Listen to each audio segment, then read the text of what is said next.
বাংলাদেশ জাতীয়তাবাদী দল কেন্দ্র ঘোষিত আমাদের বিএনপি ভারপ্রাপ্ত চেয়ারম্যান, আগামী দিনে রাষ্ট্রনায়ক, জুলাই গণ অভ্যুত্থানের মহানায়ক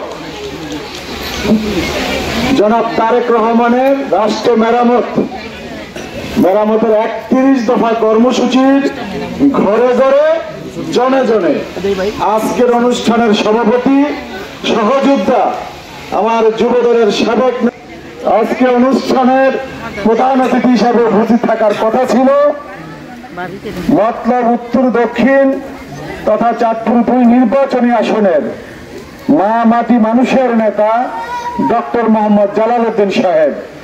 ওনার অনুপস্থিতিতে যিনি প্রধান অতিথির দায়িত্ব পালন করবেন মতলব উত্তর উপজেলা বিএনপির সাবেক সাধারণ সম্পাদক, চাঁদপুর জেলা বিএনপির অন্যতম সদস্য জনাব আলমগীর সরকার। এ যাবৎকাল যতগুলো উঠান বৈঠক বা ঘরে ঘরে জনে জনে কর্মসূচি করেছি, এত মহিলা এত মা বোনেদের উপস্থিতি আমরা কোথাও পাই নাই। আপনারা কেমন আছেন? ভালো আছেন?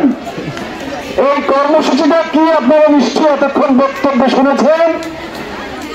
তারেক রহমানের 31 দফা কর্মসূচি বাস্তবায়নের জন্য ঘরে ঘরে এবং জনে জনে আমরা প্রত্যেকটি গ্রামে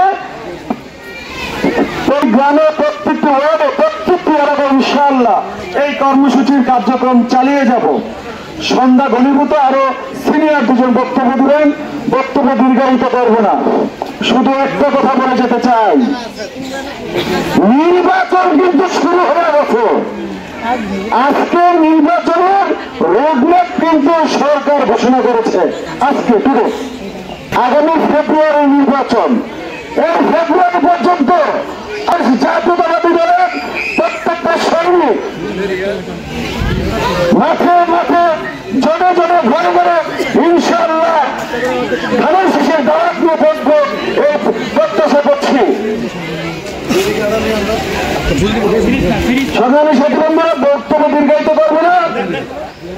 আমরা গত 17 বছরে যে কটা নির্বাচন হয়েছে বিএনপি কোন নির্বাচনে অংশগ্রহণ করে নাই।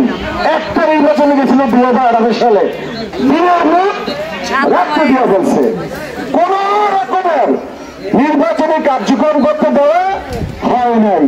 কাজে আমরা অনেকেই ধানের শীষের স্লোগানটা ভুলে গেছি। আমরা যখন ধানের শীষের স্লোগান দেই এখন দেখা যায় আগের মতো ওঠে না। এটা স্লোগান কি হবে আজকে? হবে। আমাদের নেত্রী খালেদা জিয়া করবে।